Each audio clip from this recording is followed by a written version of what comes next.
हरे कृष्ण, श्री शिवाय नमस्तुभ्यम। आप सभी का दिन शुभ हो। इससे पहले की कथा को अपना भरपूर प्यार देने के लिए और कमेंट्स करने के लिए आप सबका बहुत बहुत आभार। आज भी आप फाल्गुन मास महात्म्य की कथा सुनने से पहले भक्त हरिदास जी की एक और कथा सुनेंगे। एक बार श्रीमन महाप्रभु ने अपने भक्तों के सामने कहा, मैं आज 10 प्रकार के दृश्य काव्यों में से एक अंक काव्य की विधि के अनुसार स्त्री के स्वरूप में नृत्य करूंगा। जो जितेंद्रिय हैं, केवल उन्हें ही मेरे इस नृत्य को देखने का अधिकार होगा, और जो इंद्रियों पर संयम रखने में समर्थ हैं, वे ही आज भवन के भीतर प्रवेश करें, बाकी कोई प्रवेश ना करे। श्री महाप्रभु ने सदाशिव और बुद्धिमंत खान को बुलाकर कहा कि वेशभूषा की तैयारियां करो।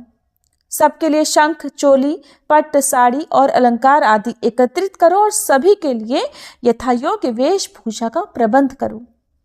श्रीमन महाप्रभु ने सभी भक्तों को अपने समक्ष बुलाकर कहा, गदाधर रुक्मणी का वेश धारण करेंगे और ब्रह्मानंद उनकी वृद्धा सखी सुप्रभात बनेंगे। नित्यानंद प्रभु एक बड़ी बूढ़ी का रूप धारण करेंगे। श्रीवास पंडित नारद बनेंगे और हरिदास ठाकुर कोतवाल का वेश धारण करके सभी को जगाते रहेंगे। इस प्रकार श्रीमन महाप्रभु की आज्ञा अनुसार श्री हरिदास ठाकुर ने कोतवाल का वेश धारण करके सबसे पहले बड़ी बड़ी 2 मूछें लगाकर हंसते हंसते मंच पर प्रवेश किया। उस समय उनके सिर पर एक बड़ी पगड़ी शोभा पा रही थी और उन्होंने सुंदर धोती पहनी हुई थी। हाथ में दंड लिए वे सबको सावधान करते हुए कह रहे थे, अरे भाइयों, सावधान हो जाओ, आज जगत के प्राण स्वरूप प्रभु लक्ष्मी के रूप में नृत्य करेंगे। हाथ में छड़ी लिए हरिदास ठाकुर चारों ओर दौड़ रहे थे। उनका सारा शरीर पुलकित हो रहा था और वे कृष्ण नाम से सभी को जगा रहे थे। श्री हरिदास जी सभी को दंभ पूर्वक आह्वान करते हुए कह रहे थे, कृष्ण का भजन करो, कृष्ण की सेवा करो और कृष्ण का नाम लो। श्री हरिदास जी को देखकर सभी हंसने लगे और उनसे पूछने लगे, अरे तुम कौन हो, यहाँ क्यों आए हो? तब श्री हरिदास जी ने कहा, मैं वैकुंठ का कोतवाल हूँ और मैं सभी को जगाते हुए सब समय घूमता रहता हूँ। वैकुंठ को छोड़कर प्रभु यहाँ आ गए हैं और वे सभा में अपनी प्रेम भक्ति का वितरण करेंगे। आज वे लक्ष्मी जी के वेश में नृत्य करेंगे। तुम सभी लोग आज सावधानी पूर्वक प्रेम भक्ति को लूट लो। ऐसा कहकर श्री हरिदास जी अपने दोनों हाथों से अपनी मूंछों को ताव देते हुए मुरारी गुप्त के साथ दौड़ने लगे। उस समय दोनों की दिव्य देह प्रेम से पुलकित हो रही थी और दोनों के शरीर से श्री गैर चंद्र के विलास का उन्मेष था। इस तरह 7 दिन तक होने वाले श्रीमन महाप्रभु की लीला श्री हरिदास जी ने कोतवाल की भूमिका निभाकर श्रीमन महाप्रभु और सभी भक्तों को आनंद प्रदान किया। एक दिन श्रीवास पंडित जी के घर महाप्रभु के नृत्य संकीर्तन के अंत में एक ब्राह्मणी ने आकर श्रीमन महाप्रभु के चरण पकड़ लिए और उनके चरणों की धूलि को बार बार मस्तक पर धारण करने लगी। श्रीमन महाप्रभु को ये देखकर बड़ा दुख हुआ। उसी समय महाप्रभु वहां से भागकर गंगा जी में जा कूदे। श्री नित्यानंद प्रभु और श्री हरिदास जी ने आकर उन्हें बाहर निकाला। श्री गौर सुंदर ने 24 वर्ष की आयु में गृहस्थाश्रम त्याग कर संन्यास ग्रहण किया और श्री कृष्ण चैतन्य नाम से परिचित श्री जगन्नाथपुरी में आ गए। श्री सार्वभौम भट्टाचार्य जी के कहने पर राजा प्रताप रुद्र ने श्री चैतन्य महाप्रभु के रहने की व्यवस्था अपने राजपुरोहित श्री काशी मिश्र के भवन में कर दी थी। एक बार श्री अद्वैताचार्य, श्री शिवानंद सेन, श्री वासुदेव, श्री मुरारी गुप्त और अन्य लगभग 200 भक्तों के साथ श्री हरिदास जी भी श्रीमन महाप्रभु के दर्शन के लिए श्री जगन्नाथपुरी आए। श्री गोपीनाथ आचार्य ने अट्टालिका से श्री सार्वभौम भट्टाचार्य और महाराज प्रताप रुद्र एक एक करके अपने सभी भक्तों का परिचय बताया। इस प्रकार भक्तों का परिचय बताते बताते श्री हरिदास जी की ओर संकेत करते हुए कहने लगे, उन्हें देखो, वे जगत को पवित्र करने वाले श्री हरिदास ठाकुर हैं। सभी भक्त श्रीमन महाप्रभु के दर्शन करने के लिए श्री काशी मिश्र के भवन की ओर चल पड़े, किंतु मार्ग में ही उन सब को श्रीमन महाप्रभु की भेंट हो गई। सभी भक्तों से मिलकर श्रीमन महाप्रभु को बड़ा हर्ष हुआ। श्रीमन महाप्रभु ने सभी से कुशल क्षेम पूछी और हरिदास जी को ना देखकर महाप्रभु ने पूछा, हरिदास कहाँ हैं? श्री हरिदास ठाकुर तो वहां तक भी नहीं आए जहां प्रभु मार्ग में वैष्णवों से मिले थे, बल्कि दूर से ही प्रभु का दर्शन करके वे उसी राजपथ के किनारे पर दंडवत होकर पड़े रह गए। अब प्रभु के पूछने पर सभी भक्त दौड़कर हरिदास जी को बुलाने के लिए वहीं पहुंच गए और जाकर उन्होंने कहा, हरिदास, महाप्रभु तुमसे मिलना चाहते हैं, जल्दी से उनके पास चलो। तब श्री हरिदास जी कहने लगे, मैं तो नीच जाति का होने के कारण अस्पृश्य हूँ, मुझे कोई छू नहीं सकता। श्री जगन्नाथ मंदिर के निकट राजमार्ग पर जाने का मेरा अधिकार नहीं है, क्योंकि वहां राजपथ पर तो श्री जगन्नाथ देव के सेवकों का आना जाना रहता है। इसलिए एकांत में किसी एक बगीचे में अगर थोड़ी सी जगह मुझे मिल जाए तो मैं वहीं पर पड़ा रहकर अपना समय बिता लूंगा। मेरी ऐसी इच्छा है कि मैं किसी एक ऐसे स्थान पर पड़ा रहूं जिससे श्री जगन्नाथ जी के पुजारी सेवक मुझ अछूत को छू न पाए। अब श्री हरिदास जी के ये वचन भक्तों ने जाकर श्रीमन महाप्रभु को बताए। श्रीमन महाप्रभु हरिदास जी के विचार सुनकर बड़े प्रसन्न हुए। उसी समय श्री काशी मिश्र के 2 व्यक्तियों के साथ वहां आए और उन्होंने श्रीमन महाप्रभु के चरणों की वंदना की। श्री काशी मिश्र ने महाप्रभु के चरणों में निवेदन किया कि प्रभु, अगर आपकी आज्ञा हो तो इन वैष्णवों के लिए सब प्रबंध किए जाए। श्री महाप्रभु ने कहा, गोपीनाथ आपके साथ जाकर सभी को रहने का यथायोग्य स्थान दे देगा। हे काशी मिश्र, मेरे इस स्थान के निकट ही जो बगीचा है उसमें एक परम एकांत घर है। वो घर मुझे चाहिए जिससे कि मैं वहां एकांत में बैठकर श्री कृष्ण स्मरण कर सकूं। श्री काशी मिश्र ने कहा, प्रभु, सब कुछ तो आपका है, फिर आप मांगते क्यों हैं? आपकी जो इच्छा हो वही स्थान आप ले लीजिए। सभी वैष्णवगण श्रीमन महाप्रभु को नमस्कार करके अपने अपने स्थान को चले गए और इस तरह श्री गोपीनाथ आचार्य ने सबको यथायोग्य स्थान दे दिया। इसके बाद महाप्रभु हरिदास जी से मिलने आए। श्री हरिदास जी उस समय प्रेम पूर्वक नाम संकीर्तन कर रहे थे।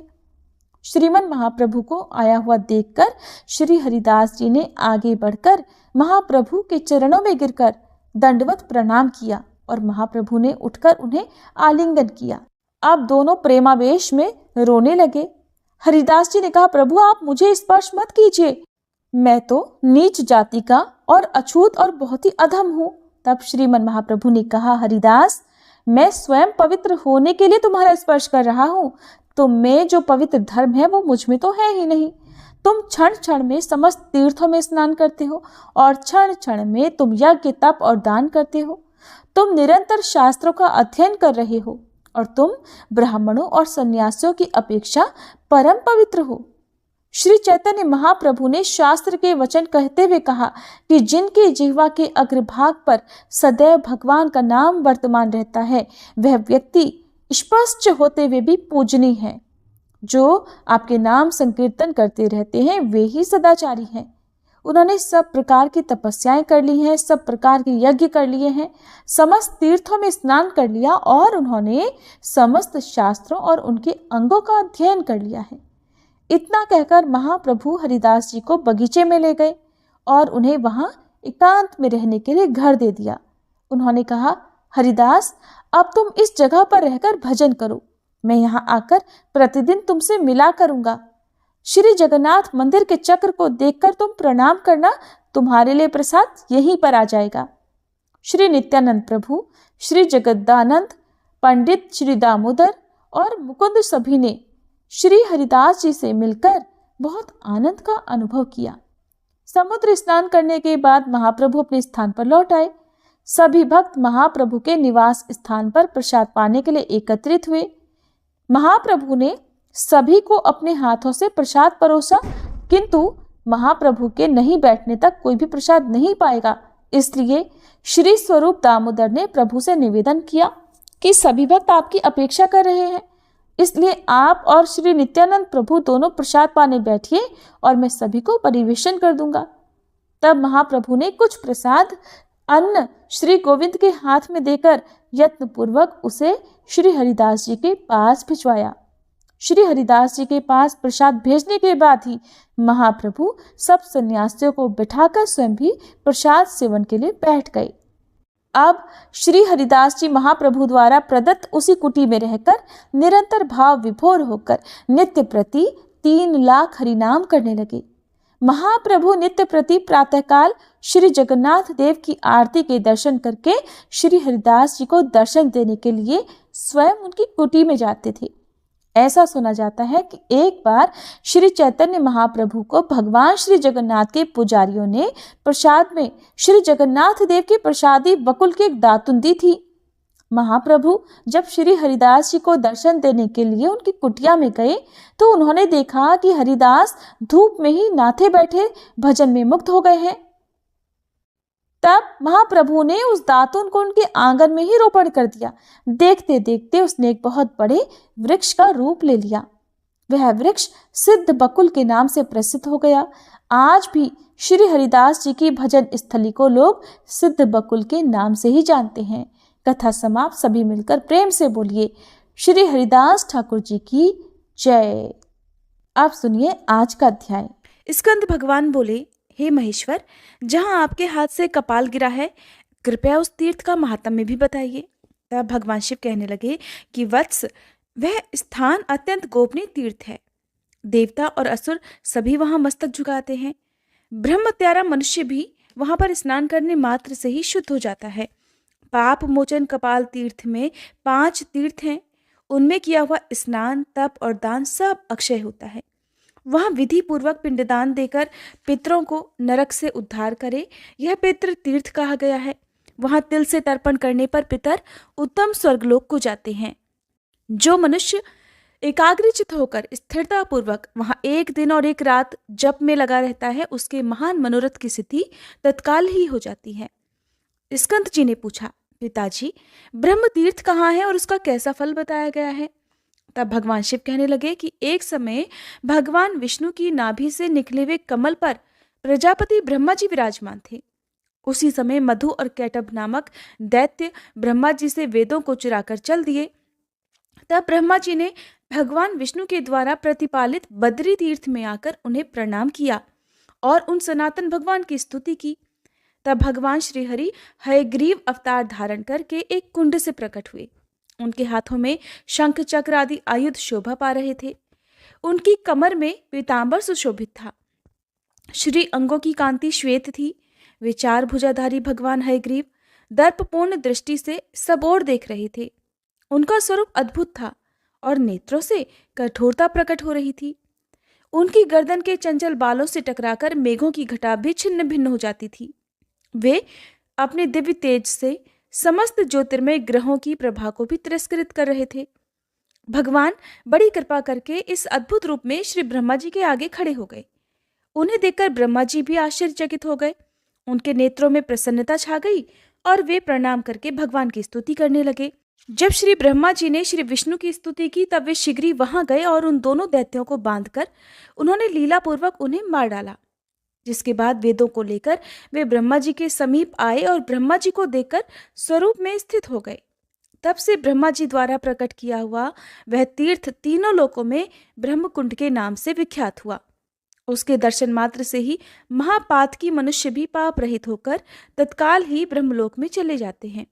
जो लोग यहाँ स्नान और व्रत किया करते हैं, वे ब्रह्मलोक को भी लांघकर विष्णु लोक में जाते हैं। स्कंद जी ने पूछा, फिर वेदों को पाकर ब्रह्मा जी ने क्या किया महादेव? तब महादेव जी कहने लगे कि वत्स, बद्रिकाश्रम तीर्थ देखकर चारों वेद ब्रह्मा जी के साथ जाना ही नहीं चाहते थे। तब सिद्धों के समझाने पर वेदों ने 2 स्वरूप धारण किए। द्रव रूप से तो वे बद्रिकाश्रम तीर्थ में रह गए और ज्ञान रूप से श्री ब्रह्मा जी के साथ चले गए। तब ब्रह्मा जी ने वेदों के अनुसार विधि पूर्वक तीनों लोकों की रचना की। श्री सूत जी कहते हैं, मुनिवरों, प्राचीन काल में पांड्य देश में शंकर नाम से प्रसिद्ध एक राजा हुए हैं। वे बड़े ब्राह्मण भक्त, सत्य प्रतिज्ञ और यज्ञनिष्ठ तथा धर्मात्मा थे। चारों वर्णों और आश्रमों का धर्मपूर्वक पालन किया करते थे। वे भगवान विष्णु और शिव जी के समान रूप से उपासक थे। महात्मा ब्राह्मणों को बड़े बड़े दान देते थे। एक दिन बुद्धिमान राजा शंकर शिकार खेलने के लिए तपोवन में गए और वहां दुर्गम और रमणीय प्रदेशों, पर्वतों और गुफाओं में घूमने लगे। वन के एक भाग में व्याघ्र चर्मधारी, शांत, जितेंद्रिय और मन को वश में रखने वाले एक मुनि गुफा के भीतर निवास करते थे। राजा ने उन्हें दूर से देखा तो व्याघ्र ही समझा और बड़ी तेजी से झुकी हुई गांठ वाले बाण का प्रहार करके उन्हें मार डाला। राजा के उस बाण ने पति के पास बैठी हुई पतिव्रता मुनि पत्नी को भी मार डाला। माता और पिता दोनों को मरा हुआ देखकर उनका पुत्र अत्यंत दुख से पीड़ित होकर कातर भाव से वन में रोने और विलाप करने लगा कि हाँ माता, तुम दोनों ही मुझे छोड़कर कहाँ चले गए। पिताजी, अब मुझे वेद शास्त्र कौन पढ़ाएगा। माँ, कौन मुझे शिक्षा के साथ भोजन देगी। हाय तात, आप तो परलोकगामी हो गए, अब मुझे सदाचार की शिक्षा कौन देगा। हाय, किस पापी ने अपने बाणों से बिना किसी अपराध के आप दोनों को ही मार डाला। आप ही दोनों मेरे गुरु और मेरे प्राण थे, सदा तपस्या में ही लगे रहते थे, तो भी न जाने किस पापी के हाथों आप मारे गए। इस प्रकार ऐसा कहकर उन दोनों दंपत्ति का पुत्र फूट फूट कर रोने लगा। उसका रोना सुनकर वन में विचरने वाले राजा शंकर तुरंत ही उस शब्द की ओर लक्ष्य करके उस गुफा के पास जा पहुंचे। उस वन के रहने वाले मुनि भी इतना कोलाहल सुनकर और उस बालक का रोना सुनकर उसी आश्रम पर एकत्रित हो गए। मुनियों ने बाण से भरे हुए मुनि और उनकी पत्नी को देखा। पास में ही धनुष धारण किए हुए राजा शंकर पर भी उन्होंने नजर डाली तथा माता पिता के लिए विलाप करते हुए उस मुनि कुमार को भी देखा। उसे देखकर वे अत्यंत व्याकुल हो उठे और रो मत ऐसा कहते हुए उस कातर बालक को धीरज बंधाने लगे। मुनि कहने लगे, बेटा, धनी, दरिद्र, मूर्ख, पंडित, मोटे अथवा पतले, सभी जीवों के प्रति यमराज का समान बर्ताव होता है। कोई वन में रहता हो या नगर में या गांव में, पर्वत पर रहता हो या दूसरे किसी स्थान में, सभी जंतुओं को एक दिन मृत्यु के वश में जाना ही होता है। वत्स, गर्भ में रहने वाले, जन्म ग्रहण कर चुकने वाले, बालक, जवान और बड़े बूढ़े सभी जीवों को यमलोक की यात्रा अवश्य ही करनी पड़ती है। ब्रह्मचारी, गृहस्थ, वानप्रस्थ और सन्यासी सबको समय आने पर यह शरीर त्यागना होता है। महामते, द्विजपुत्र, ब्राह्मण, क्षत्रिय, वैश्य, शूद्र और वर्ण संकर सबको एक दिन यमलोक जाना होता है। देवता, मुनि, यक्ष, गंधर्व, नाग, राक्षस तथा अन्य सब प्राणी भी नाश को प्राप्त होते हैं, इसलिए तुम्हें शोक नहीं करना चाहिए। अद्वितीय सच्चिदानंद स्वरूप जो उपनिषद प्रतिपादित ब्रह्म है, उनका जन्म, मरण और वृद्धि को प्राप्त होना नहीं बनता। ये 9 द्वारों वाला शरीर मल मूत्र का भांड है, पीप और रक्त का घर है।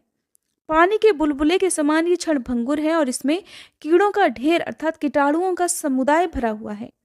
काम, क्रोध, भय, द्रोह, मोह और मात्स्य का एकमात्र कारण ये शरीर ही है, इसलिए तुम अपने माता और पिता के लिए शोक मत करो। वे दोनों अपने कर्मवश इस शरीर को, इस घर को छोड़कर कहीं चले गए हैं। तुम अपने कर्मवश इस भूतल पर वर्तमान हो। जब तुम्हारे प्रारब्ध कर्म का क्षय होगा तब तुम भी मर जाओगे। तब तुम उनके लिए शोक क्यों कर रहे हो? क्या मरने वाला प्रेत मरे हुए प्रेत के लिए शोक करे?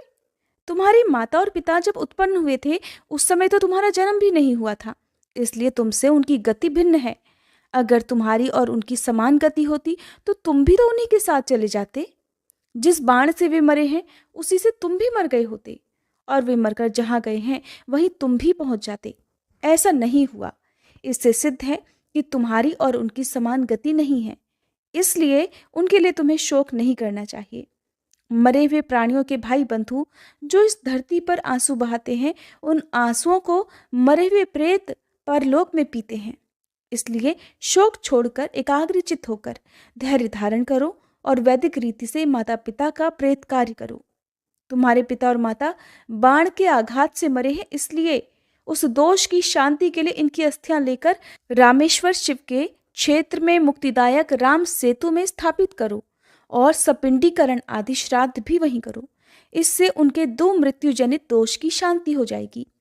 मुनियों के ऐसा कहने पर शाकल्य पुत्र जांगल ने माता पिता के सब अंत्येष्टि संस्कार किए। इसके बाद दूसरे दिन उनकी अस्थियां लेकर वे हालास्य क्षेत्र में गए।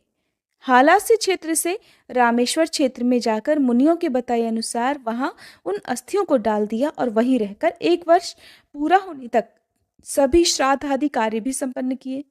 वर्ष भर निवास करने के बाद एक दिन जांगल मुनि ने रात को सपने में अपने माता पिता को देखा। उन दोनों ने ही अपने अपने हाथों में शंख चक्र गदा आदि धारण कर रखे थे। दोनों ही पद्ममाला और तुलसी की माला से विभूषित होकर गरुड़ की पीठ पर बैठे थे। उनके कानों में मकराकृति कुंडल झिलमिला रहे थे। कौस्तुभ मणि उनके वक्ष स्थलों को अलंकृत कर रही थी। मुनिपुत्र ने इस प्रकार की झांकी में अपने माता पिता का दर्शन करके मन ही मन बड़ी प्रसन्नता का अनुभव किया। इसके बाद जांगल मुनि फिर से अपने आश्रम में आकर सुखपूर्वक रहने लगे। उन्होंने माता पिता के विषय में सपने में देखा हुआ वृतांत वहां के सभी ब्राह्मणों को बड़ी प्रसन्नता के साथ सुनाया। सुनकर वे सब मुनि बड़े प्रसन्न हुए। इधर जांगल को अंत्येष्टि संस्कार का आदेश देने के पश्चात राजा शंकर की ओर देखकर उन सभी महर्षियों ने उस समय बड़ा भारी क्रोध किया था। वे उन्हें कोसते हुए बोले, महामूर्ख पांड नरेश, तूने क्रूरतावश ब्राह्मण की हत्या की है। तुझे स्त्री हत्या और ब्रह्म हत्या का पाप लगा है। इसलिए तू जलती हुई अग्नि में जलकर अपने शरीर का त्याग कर दे, नहीं तो सैकड़ों प्रायश्चित करने पर भी तेरी शुद्धि कभी नहीं होगी। तेरे साथ वार्तालाप करने से दूसरों को भारी पाप लग जाएगा। मुनियों के ऐसा कहने पर राजा शंकर ने कहा, महात्माओं, ऐसा ही हो। मैं ब्रह्मत्या की शुद्धि के लिए आपके पास में ही अग्नि प्रज्वलित करके अपनी शरीर की आहुति दे दूंगा। आप लोग मुझ पर कृपा करें, जिससे शरीर त्याग देने पर मेरा यह पाप नष्ट हो जाए। सब मुनियों से ऐसा कहकर पांड्य नरेश ने अपने मंत्रियों को बुलाकर कहा, हे सचिव गणों, मैंने अनजाने में ब्रह्म हत्या और क्रूरतापूर्ण स्त्री हत्या कर डाली है, जो महानरक प्रदान करने वाली है। इस पाप की शुद्धि के लिए मैं बड़ी बड़ी लपटों वाली प्रज्वलित अग्नि में मुनियों की आज्ञा से अपने शरीर को त्याग दूंगा। तुम जल्दी से लकड़ियां लेकर आओ और उसके द्वारा अग्नि को प्रज्वलित करो। मेरे पुत्र सुरुचि को शीघ्र ही राज सिंहासन पर बिठा देना। राजा के इस प्रकार आज्ञा देने पर मंत्री लोग रोने लगे और कहने लगे, हे पांडेनाथ, हे महाराज, आप तो शत्रुओं पर भी स्नेह रखने वाले हैं। आप सभी को अपने पुत्र की तरह पालते हैं। हम आपके बिना देवपुरी के समान सुंदर अपनी राजधानी में कैसे जाएंगे? हम वहां कभी प्रवेश नहीं करेंगे। हम भी आपके साथ प्रज्वलित अग्नि में प्रवेश कर जाएंगे। मंत्रियों का प्रलाप सुनकर पांडे नरेश शंकर ने उन्हें समझाते हुए कहा, मंत्रियों, मुझ महापात की राजा को लेकर अब क्या करोगे? अग्नि में प्रवेश करने के लिए जल्दी लकड़ियां इकट्ठा करो। उनके ऐसा कहने पर मंत्री लोग जल्दी ही लकड़ियां लेकर आ गए। राजा ने देखा कि लकड़ियों में अग्नि प्रज्वलित हो उठी है। तब उन्होंने स्नान और आचमन करके शुद्ध चित्त होकर मुनियों के समीप उस अग्नि की परिक्रमा की। फिर उन मुनियों की भी परिक्रमा करके अग्नि और मुनि दोनों को प्रणाम किया। इसके बाद भगवान शंकर का ध्यान करके राजा धैर्य पूर्वक जैसे ही अग्नि में गिरने को तैयार हुए, तुरंत ही सब ऋषि मुनियों के सुनते सुनते एक आकाशवाणी हुई, राजा शंकर, तुम अभी अग्नि में प्रवेश मत करो। महामते, तुम्हें ब्रह्मत्या के कारण भय नहीं करना चाहिए। दक्षिण समुद्र के किनारे गंधमादन पर्वत पर महापातकों का नाश करने वाले परम पुण्यमय राम सेतु में श्री रामचंद्र जी के द्वारा स्थापित जो रामेश्वर नामक शिवलिंग है, उसकी 1 वर्ष तक तीनों समय भक्ति पूर्वक सेवा करो। भगवान रामेश्वर की परिक्रमा पूर्वक उन्हें नमस्कार करो, उनका महाभिषेक करो और प्रत्येक दिन नाना प्रकार का नैवेद्य निवेदित करो। चंदन, अगरू और कपूर के द्वारा श्री राम लिंग की पूजा करो। 2 भार गाय के घी से भगवान का अभिषेक कराओ। प्रत्येक दिन गाय के दूध से और 1 द्रोण शहद से उस शिवलिंग को स्नान कराओ। नित्य प्रति खीर से भगवान को नैवेद्य लगाओ और रोज रोज रात में तिल के तेल से दीपक जलाकर दीपदान द्वारा आराधना करो। महाराज, रामेश्वर शिव की इस प्रकार उपासना करने से तुम्हारी स्त्री हत्या और ब्रह्म हत्या तत्काल नष्ट हो जाएगी। तुम शीघ्र राम सेतु पर जाओ और निरंतर रामेश्वर का भजन करो। इस कार्य में अब तनिक भी देरी मत करो। वह आकाशवाणी सुनकर सब ऋषि राजा को जल्दी जाने की प्रेरणा देने लगे कि महाराज, मोक्षदायक राम सेतु पर शीघ्र जाइए। हमने भगवान रामेश्वर के महात्म्य को न जानने के कारण ही आपको प्रज्वलित अग्नि में इस देह को त्याग देने की सलाह दी थी। मुनीश्वरों की ऐसी आज्ञा पाकर महाराज शंकर ने चतुरंगिणी सेना तो नगर में भेज दी और स्वयं बड़े प्रसन्न मन से महर्षियों को नमस्कार करके कुछ गिने चुने सैनिकों के साथ बहुत सारा धन लेकर भगवान रामेश्वर की सेवा के लिए गंधमादन पर्वत पर चले गए और वहां शुद्धिदायक राम सेतु पर उन्होंने 1 वर्ष तक निवास किया। राजा एक समय भोजन किया करते और क्रोध तथा इंद्रिय समूह को अपने वश में रखा करते। वे तीनों समय भक्ति पूर्वक भगवान रामेश्वर की सेवा करते हुए उन्हें प्रत्येक दिन 10 भार धन भेंट करते। उन्होंने नित्य प्रति भगवान रामेश्वर की महापूजा करवाई। हर दिन धनुषकोटि में भक्तिपूर्वक स्नान और प्रसन्नतापूर्वक ब्राह्मणों को अन्नदान किया। आकाशवाणी ने जैसा बताया था उसके अनुसार सब पूजन किया। इस प्रकार 1 वर्ष पूरा होने पर राजा शंकर ने संतुष्ट चित्त होकर दयानिधान भगवान रामेश्वर का इस प्रकार स्तवन किया कि मैं सबके ईश्वर रुद्र को नमस्कार करता हूँ। रामेश्वर नाम से प्रसिद्ध भगवान उमापति को प्रणाम करता हूँ। हे देव, कृपया मेरी रक्षा कीजिए और मेरी ब्रह्महत्या को शीघ्र जला डालिए। त्रिपुरासुर का नाश करने वाले हे महादेव, आप कालकूट विष को भक्षण करने वाले हैं। हे दया सिंधु, आप मेरी रक्षा कीजिए और मुझे स्त्री हत्या रूपिणी पाप से छुड़ाइए। हे गंगाधर, हे रामनाथ, हे त्रिलोचन प्रभु, आप अपनी कृपा दृष्टि से मेरा पालन कीजिए। हे प्रभु, मेरे सभी पापों का नाश करके आप मुझे शुद्ध बना लीजिए। आप मुझे शुद्धि देने वाले हो। जो आनंद स्वरूप और सच्चिदानंद घन है, उन रामेश्वर शिव को मैं बारंबार नमस्कार करता हूँ। मेरे सभी पाप नष्ट हो जाएं। इस प्रकार रामेश्वर महादेव की भक्ति पूर्वक स्तुति करते हुए राजा शंकर के मुख से अत्यंत भयानक ब्रह्महत्या निकली, जो नील वस्त्र धारण करने वाली और अत्यंत क्रूर थी। उसके सिर के बाल रक्त की तरह लाल थे। राजा के मुख से निकली हुई उस विभत्स ब्रह्महत्या को भगवान शंकर की आज्ञा से भैरव ने त्रिशूल से मार डाला।